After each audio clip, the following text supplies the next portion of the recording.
Non, justement, c'est une question très intéressante. MEO, c'est une méthode intégrative, donc elle intègre un certain nombre d'outils éprouvés du développement personnel et de la spiritualité, mais je mets un point d'honneur je fustige un certain nombre de poncifs, franchement, qui deviennent vraiment inaudibles pour beaucoup de gens qui ont pas mal parcouru, fait du chemin, parmi lesquels, voilà, l'idée qu'il faudrait anéantir l'ego, surtout pas celui qui vous dit qu'il faut complètement s'émanciper de l'ego, qu'il faut anéantir l'ego, non, pas du tout. Anéantir l'ego, c'est anéantir l'outil qui nous permet justement de générer la dualité, de nous confronter au monde qui nous entoure et qui nous permet simplement d'évoluer. Donc c'est juste l'âme absolument, même spirituellement, l'âme a absolument besoin de l'ego pour évoluer. C'est son interface d'individualisation justement. Qui plus est, anéantir l'ego reviendrait à anéantir la personnalité. Donc on se détruit. Donc c'est juste un suicide psychique. Donc ça n'a aucun sens. Aucun sens. Même si ça va pas toujours jusqu'à ce terme d'anéantissement de l'ego, il y a souvent des discours qui vont très très loin dans ce sens. Et là, franchement, c'est pas du tout ce qu'on cultive, ce qui est cultivé à travers l'approche Méos. Bien au contraire. C'est justement une phrase que l'on dit pour le coup là que je reprends à mon compte forcément, c'est avoir le soi au service du moi et inversement. Voilà. D'autres poncifs, quand on est dans le domaine des relations aux autres, des difficultés, notamment dans le domaine affectif, à faire des rencontres ou à faire des rencontres durables ou à reproduire toujours les mêmes schémas, etc. Des schémas dysfonctionnants.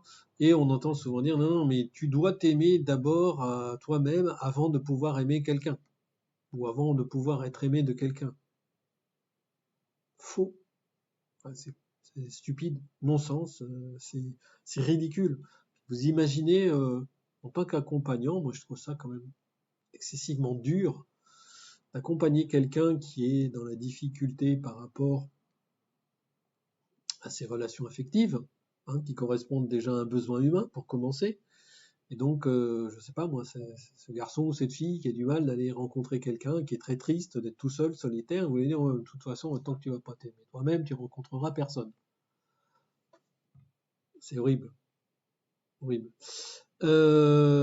Donc non, pas du tout. Au contraire, c'est dans les relations aux autres qu'on va évoluer. Donc de toute façon, oui, il se peut qu'on rencontre encore 10, 15 personnes sur de longues années où ça le fait pas. Mais à chaque fois, d'autant plus si on travaille sur soi, on va évoluer. On va essayer d'en tirer des enseignements. Effectivement, Rome ne s'est pas fait en un jour. Vous savez, il y a énormément de discours du bon sens populaire qui ont leur place dans le cheminement spirituel. La spiritualité, c'est la vie. Vous avez d'autres poncifs aussi, la présence, l'instant présent, la présence à soi, se recueillir à l'intérieur, se concentrer sur sa présence divine. Et avec la présence divine, on se sent plus tout seul, on se sent accompagné, c'est le genre d'état qui est sûrement, qui semble un peu nirvanesque. En tout cas, c'est pas du tout ma façon de voir les choses. Ressentir la présence, oui, on le voit dans Méos à plein d'égards, c'est quelque chose de vraiment très utile et très libératoire à certains moments. Mais se dire que finalement, quand on est dans la présence à soi, quand on est dans sa présence divine, on peut être tout seul, il n'y a plus de problème, les problèmes n'existent pas, les conditionnements, tout ça c'est du superflu. C'est une illusion, ça n'existe pas, on n'est pas tout seul et tout le reste n'est qu'illusion. Tout ça c'est bullshit. Celui qui est dans son gros caca, dans sa grosse tristesse, dans sa grosse déprime, moi jamais je vais aller lui dire ça. Donc lui dire que des problèmes n'existent pas, c'est vraiment très compliqué. Aller dire à quelqu'un qui a des problèmes de santé lourds que oui, mais tout ça c'est que son corps et que lui, il est pas malade finalement.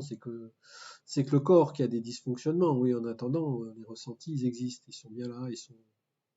Voilà. Donc voilà des poncifs que vous ne trouverez pas dans mes hausses, qui ne seront pas encouragés, hein. De la même manière, dire qu'il faut se mettre dans l'instant présent, faut pas réagir à chaud. Non, il faut pas, idéalement. On a plein d'outils pour pas le faire et pour le faire de moins en moins ou pour le faire en conscience, pour le faire différemment. Mais comme ça tient à nos structures de personnalité, ben oui, on continue à réagir à chaud parfois.